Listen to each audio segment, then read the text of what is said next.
Assalamualaikum warahmatullahi wabarakatuh. Jumpa lagi di channel Malika bersama saya Malika. Kali ini saya akan membahas tentang soal-soal P3K khusus untuk guru pendidikan agama Islam. Untuk itu jangan lupa klik subscribe dan nyalakan tombol notifikasi agar teman-teman tidak ketinggalan video terbaru dari Malika. Teman-teman, pada video kali ini kita akan fokus di materi akidah. Jadi, teman-teman simak ya untuk pembahasan soal pertama. Oke, kita bahas di soal pertama. Allah Subhanahu wa Ta'ala selalu memperlakukan hambanya dengan baik dan bijaksana. Ketika seseorang dipercaya menjadi pemimpin, ia harus memiliki komitmen untuk melakukan sesuatu sesuai dengan aturannya dan tidak boleh melanggar kesepakatan yang telah ditetapkan bersama. Sifat komitmen dan menempatkan sesuatu pada tempatnya sesuai dengan sifat Allah dalam Asmaul Husna, yaitu teman-teman, kita cari kata kuncinya. Di sini kuncinya ada pada kalimat terakhir.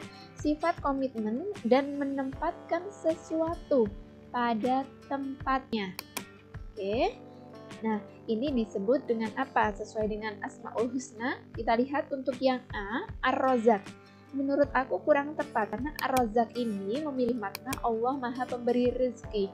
Di sini tidak sesuai ya dengan konteks dari soal tersebut. Kemudian yang B, Al-Adl. Nah, ini menurut aku tepat teman-teman. Al-Adl ini artinya Allah Maha Adil. Nah, yang dimaksud adil ini adalah menempatkan sesuatu nih sesuai dengan tempatnya. Nah, ini sesuai dengan soal yang ditanyakan. Kita simpan dulu ya. Kemudian yang C, Ar-Rahman. Allah Maha Pengasih. Ini juga kurang tepat menurut aku. Kemudian yang D, Al-Basir. Allah Maha Melihat. Nah, ini juga kurang tepat. Jadi jawabannya adalah yang B. Teman-teman, kita lanjut di soal berikutnya. Kita langsung di pertanyaannya ya. Berdasarkan pernyataan tersebut, maka hikmah beriman kepada hari akhir. Oke teman-teman, kita harus lihat konteks soalnya yang berkaitan dengan hikmah beriman kepada hari akhir. Kita lihat, pada hari akhir atau kiamat, semua manusia dibangkitkan kembali untuk mempertanggungjawabkan segala perbuatannya selama di dunia. Jika perbuatan baik lebih banyak, maka surga sebagai balasannya. Demikian pula sebaliknya. Oke, di sini ada hubungan sebab akibat ya. Kalau kita berbuat baik lebih banyak, maka surga sebagai balasannya. Begitu sebaliknya. Kita lihat hikmah yang bisa kita ambil. Ya, kita lihat di opsi yang A, memotivasi umat Islam agar lebih meningkatkan amal ibadah mereka sebagai bekal kembali ke alam akhirat. Menurutku ini tepat teman-teman, karena di sini dijelaskan bahwa kita harus berbuat baik lebih banyak. Nah, ini sebagai motivasi juga untuk kita, apabila kita berbuat baik maka surga sebagai balasannya. Kemudian yang B, mendorong pengembangan ilmu pengetahuan dan teknologi canggih agar dapat memprediksi secara pasti kapan terjadinya hari kiamat. Ini menurut aku kurang tepat ya, karena hanya Allah yang mengetahui kapan terjadinya hari kiamat. Secanggih apapun teknologi, tetap saja manusia tidak akan bisa tahu kapan terjadinya hari kiamat. Jadi kurang tepat ya. Kemudian yang C, memotivasi umat Islam agar berlomba-lomba dalam mempelajari fenomena alam agar dapat menunda datangnya kiamat. Nah, ini juga jelas kurang tepat ya, karena kita tidak bisa menghentikan laju dari kapan terjadinya hari kiamat. Jadi kurang tepat. Kemudian yang D, membangkitkan semangat cinta terhadap alam dan lingkungan karena dunia bagaikan ladang akhirat. Nah, ini juga menurut aku kurang tepat. Jadi jawaban yang paling tepat adalah yang A. Soal berikutnya. Pada hari akhir, semua amal manusia ditimbang untuk menentukan balasannya selama hidup di dunia. Hikmah beriman kepada hari akhir seperti yang terkandung pada kalimat tersebut adalah, teman-teman, aku saranin teman-teman kalau mencari jawaban, kita lihat konteks soalnya ya. Karena yang ditanyakan ini adalah hikmah beriman kepada hari akhir sesuai dengan konteks bacaan tadi. Kita lihat opsi A, rajin beribadah menunggu usia lanjut. Ini kurang tepat ya. Kemudian yang B, beribadah hanya pada saat memerlukan. Ini juga kurang tepat ya, harusnya beribadah itu kapan saja dan di mana saja. Kemudian yang C, menunjukkan ketaatan kepada pihak tertentu. Nah, ini juga kurang tepat karena kita tidak perlu memamerkan ketaatan kita kepada orang-orang atau kepada orang lain. Kemudian yang D, komitmen dalam berbuat baik. Nah, ini menurut aku tepat ya. Karena apa di sini? Kenapa komitmen kita dalam berbuat baik? Karena di soal ini sudah ditegaskan bahwasanya semua amal manusia itu nantinya akan ditimbang dan akan ditentukan basanya. Nah, kalau kita berlaku baik, maka kita akan mendapatkan surga. Begitu pula sebaiknya. Ini merupakan sebuah komitmen untuk kita agar kita berbuat baik. Oke ya, jadi jawabannya adalah yang D. Soal berikutnya, manusia akan dibangkitkan pada hari kiamat kelak atau yaumul ba'ats. Keadaan manusia pada saat itu tergantung pada amal perbuatannya di dunia. Berdasarkan wacana di atas, berikut ini perilaku yang mencerminkan beriman kepada hari akhir. Kecuali, hati-hati teman-teman, ada kata kecuali. A. Selalu mempersiapkan bekal untuk hidup di hari akhir. Menurut aku ini termasuk perilaku yang mencerminkan beriman kepada hari akhir. Jadi bukan ya jawabannya ya. Kita read dulu biar kita tidak bingung. Kemudian yang B, selalu berbuat baik dan tidak berani berbuat jahat. Nah, ini juga termasuk perilaku yang mencerminkan beriman kepada hari akhir. Jadi kurang tepat jawaban di soal ini. Kemudian yang C, memelihara diri dari perbuatan dosa, selektif dalam bertindak. Ini juga termasuk perilaku yang mencerminkan beriman kepada hari akhir ya. Jadi ini kurang tepat jawaban ini. Kemudian yang D, hidup dijalani secara bebas karena setiap manusia menjadi warga yang merdeka. Nah, menurut aku ini kurang tepat. Bukan termasuk perilaku yang mencerminkan beriman kepada hari akhir ya. Jadi jawaban adalah yang D. Teman-teman harus hati-hati apabila ada soal namun ada kata kecuali, kita harus teliti ya. Lanjut di soal berikutnya. Manusia pada dasarnya diciptakan Allah Subhanahu wa taala dari saripati tanah. Kemudian Allah mengubah menjadi bentuk yang sempurna. Proses penciptaan manusia merupakan bukti kekuasaan Allah Subhanahu wa taala dan menjadi pelajaran bagi manusia agar tidak menjadi orang yang sombong. Proses penciptaan manusia ini tergambar dalam Al-Quran surat, kita lihat opsi A, Quran surat Al-A'raf ayat 58. Menurut aku kurang tepat teman-teman, karena di surat Al-A'raf ayat 58 ini membahas tentang tanah-tanah yang baik untuk tanaman-tanaman yang tumbuh subur, jadi kurang tepat ya. Kemudian yang B, Quran surat Az-Zariyat ayat 56. Ini menurut aku juga kurang tepat. Sebab di Quran surat Az-Zariyat ayat 56 ini dijelaskan bahwasanya Allah menciptakan jin dan manusia hanya untuk mengabdi kepada Allah, yaitu beribadah kepada Allah Subhanahu wa taala. Dan yang C, Quran surat Al-Imran ayat 59 ini menurut aku juga kurang tepat. Karena Quran surat Al-Imran ayat 159 ini menjelaskan tentang perintah untuk berlaku lemah lembut. Jadi tidak ada kaitannya ya. Kemudian yang D, Quran surat Al-Mu'minun ayat 14. Nah, ini adalah jawaban yang paling tepat teman-teman. Jadi Quran surat Al-Mu'minun ayat 14 ini menggambarkan proses penciptaan manusia.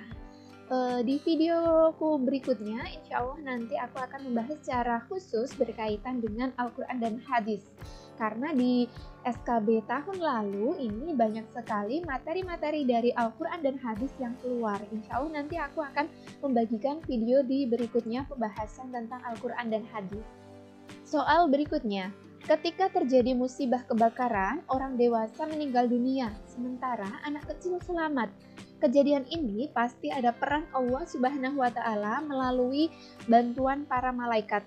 Berdasarkan wacana tersebut, yang termasuk tanda-tanda beriman kepada malaikat adalah, oke, kita cari perilaku yang mencerminkan beriman kepada malaikat. Yang A, semangat beribadah untuk mencapai kebahagiaan dunia. Ini kurang tepat ya, karena tidak ada hubungannya ini dengan iman kepada malaikat. Kemudian yang B, melakukan kebaikan agar berwibawa di mata orang lain. Nah, kurang tepat ya, karena kita melakukan kebaikan ini agar kita berwibawa dan juga di hadapan Allah Subhanahu wa Ta'ala ini kita menjadi orang-orang yang baik. Kemudian yang C, meyakini adanya pertolongan malaikat pada peristiwa tersebut. Nah, ini menurut aku tepat nih. Ini sebagai salah satu wujud perilaku beriman kepada malaikat. Kita simak dulu. Yang D, melakukan kesalahan karena merasa dirinya tidak ada yang mengawasi. Ini juga tidak nyambung dengan pertanyaannya. Jadi jawaban yang paling tepat adalah yang C. Pertanyaan berikutnya. Malaikat adalah makhluk gaib ciptaan Allah Subhanahu wa Ta'ala yang sangat patuh dalam melaksanakan tugasnya. Adapun malaikat yang memiliki nama lain malaikat Kiraman Katibin adalah A. Malik dan Ridwan, B. Munkar dan Nakir, C. Jibril dan Israil, D. Raqib dan Atid. Nah, teman-teman, malaikat Kiraman Katibin dengan sebutan Kiraman Katibin ini adalah sebutan untuk malaikat Raqib dan Atid. Raqib ini sebutannya adalah malaikat Kiraman, kemudian Atid ini sebutannya adalah malaikat Katibin. Nah, ada pula untuk malaikat Malik ini adalah nama lainnya adalah malaikat Zabaniyah. Kemudian untuk malaikat Ridwan ini nama lainnya adalah malaikat Muqarrabin. Kemudian untuk malaikat Munkar ini adalah nama lainnya adalah Mubasyar. Kemudian untuk Nakir ini nama lainnya adalah Basyir. Sedangkan malaikat Jibril ini memiliki nama lain Ruhul Kudus, Ruhul Amin. Sedangkan untuk malaikat Israil ini nama lainnya adalah malaikat Malak al-Maut. Jadi jawabannya yang tepat adalah yang D. Pertanyaan berikutnya, di bawah ini merupakan ruang lingkup akidah Islamiyah menurut Hasan al-Banna, kecuali. Nah, jadi ruang lingkup akidah Islamiyah menurut Hasan al-Banna ini ada 4. Yang pertama adalah ilahiyat, kemudian nubuwah, kemudian yang ketiga adalah ruhaniyah, dan yang keempat adalah sam'iyah. Jadi kalau kita lihat di opsi ini, yang bukan termasuk ruang lingkup akidah Islamiyah menurut Hasan al-Banna adalah yang D, asma wa sifat. Teman-teman, untuk opsi A ini ya, nubuwat ini merupakan akidah Islamiyah yang membahas tentang segala sesuatu yang berhubungan dengan Nabi. Oke, untuk yang nubuwat. Nah, kalian bisa mengambil kata kunci ini N, ya. N, huruf N ini adalah berarti itu membahas tentang Nabi. N, Nabi. Kemudian yang ruhaniyah ini adalah membahas tentang segala sesuatu yang berhubungan dengan metafisik, dengan alam metafisik, misalkan malaikat, jin, ataupun iblis. Sedangkan ilahiyat ini adalah pembahasan tentang segala sesuatu yang berhubungan dengan ilahiyat atau Allah Subhanahu wa Ta'ala. Sedangkan satu lagi yaitu ruang lingkup akidah Islamiyah ada sam'iyat, yaitu pembahasan tentang segala sesuatu yang hanya bisa diketahui lewat sam'i atau dalil Al-Quran dan Sunnah. Misalkan pembahasan tentang akhirat, siksa kubur, kemudian surga dan neraka. Oke teman-teman, lanjut di soal berikutnya ya. Pembahasan tentang segala sesuatu yang berhubungan dengan alam metafisik seperti jin, malaikat, iblis disebut. Oke, tadi kita sudah bahas ya. Ini yang disebut dengan ruhaniyah. Jawabannya adalah yang B. Lanjut di soal berikutnya. Allah satu-satunya zat yang berhak menerima ibadah, atau Allah satu-satunya zat yang wajib kita sembah, merupakan pengertian dari, nah ini adalah kita lihat A. Tauhid rububiyah. Menurut aku ini kurang tepat ya teman-teman ya. Tauhid rububiyah ini memiliki makna mengesahkan Allah dalam segala perbuatannya. Misalkan Allah Al-Khaliq, Maha Pencipta. Kita lihat yang B, Tauhid uluhiyah. Nah, menurut aku ini tepat teman-teman. Jadi Tauhid uluhiyah ini memiliki makna bahwasanya Allah ini satu-satunya zat yang wajib kita sembah. Kita simpan dulu ya, kita bahas yang opsi yang C, tauhid asma wa sifat. Nah, tauhid ini memiliki makna bahwasanya mengesahkan Allah dalam nama, sifat, dan zatnya. Jadi ini kurang tepat ya. Kita lihat untuk opsi yang D, ma'rifat al-mabda. Nah, ma'rifat al-mabda ini artinya mempercayai dengan penuh keyakinan tentang pencipta alam semesta, yaitu Allah Subhanahu wa Ta'ala. Berarti ini keyakinan akan Allah Subhanahu wa Ta'ala. Ini juga menurut aku kurang tepat. Jadi sudah jelas ya, jawabannya adalah yang B. Lanjut di pertanyaan berikutnya. Aliran ini beranggapan bahwa manusia tidak mempunyai kemerdekaan dalam menentukan kehendak dan perbuatannya, serta menyandarkan semua perbuatan kepada Allah Subhanahu wa Ta'ala. Aliran ini bernama, kita lihat, A. Jabariyah, B. Qadariyah, C. Murji'ah, D. Mu'tazilah. Nah, dari pemikiran aliran ini, menurut aku ini adalah buah pemikiran dari aliran Jabariyah. Ya, jadi mereka beranggapan bahwa semua perbuatan yang dilakukan ini semuanya adalah sudah ditetapkan oleh Allah Subhanahu wa Ta'ala. Berbeda dengan Qadariyah. Kalau Qadariyah ini mereka percaya bahwasanya tindakan manusia itu tidak diintervensi oleh Allah Subhanahu wa Ta'ala. Jadi bukan ini ya jawabannya ya. Untuk aliran Murji'ah ini mereka beranggapan bahwasanya orang yang berdosa besar ini tetap mukmin dan tidak kafir. Sedangkan aliran Mu'tazilah ini beranggapan bahwasanya kalau perbuatan baik itu berasal dari Allah Subhanahu wa Ta'ala, sedangkan perbuatan buruk asalnya dari manusia. Jadi kurang tepat ya. Jadi kita simpulkan jawabannya adalah yang A. Soal berikutnya. Aliran ini percaya bahwa segala tindakan manusia tidak diintervensi oleh Allah Subhanahu wa Ta'ala. Allah itu adil, maka Allah menghukum orang yang bersalah dan sebaliknya. Aliran yang dimaksud ini adalah, kita lihat, A. Jabariyah, B. Qadariyah, C. Asy'ariyah, kemudian D. Mu'tazilah. Tadi sudah kita bahas ya, ini adalah merupakan aliran Qadariyah, pemikirannya aliran Qadariyah. Jadi jawabannya adalah B. Soal berikutnya, perhatikan pernyataan berikut ini ya. Jadi ada 5. Kita lihat pertanyaannya yang termasuk sifat salbiyah. Sifat salbiyah ini bagian dari sifat wajib bagi Allah ya, yang memiliki makna sifat Allah yang menunjukkan pada kesucian zat Allah Subhanahu wa Ta'ala dari sifat yang tidak pantas. Nah, untuk sifat salbiyah, teman-teman, ini ada 5. Kita lihat untuk wujud, ini menurut aku kurang tepat. Wujud ini merupakan bagian dari sifat nafsiyah atau sifat yang berhubungan dengan zat Allah Subhanahu wa Ta'ala. Jadi kurang tepat ya. Qidam ini termasuk sifat salbiyah, baqo juga termasuk, kemudian qiyamuhu binafsihi termasuk sifat salbiyah, wahdaniyah ini juga termasuk sifat salbiyah. Jadi jawabannya adalah 2, 3, 4, 5. Kita lihat jawabannya ada di opsi A. Ya, ada satu lagi yaitu mukhalafatul lil hawadisi. Ini merupakan bagian juga dari sifat salbiyah. Soal berikutnya, perhatikan pernyataan berikut ini. Ada 5 ya. Kita lihat pertanyaannya terlebih dahulu. Yang termasuk sifat ma'ani adalah, teman-teman, ini untuk sifat ma'ani, ini merupakan sifat Allah yang bisa diartikan oleh akal pikiran manusia. Kita lihat untuk yang pertama, wujud. Nah, menurut aku ini kurang tepat ya, karena wujud ini merupakan bagian dari sifat nafsiyah. Kemudian, qidam.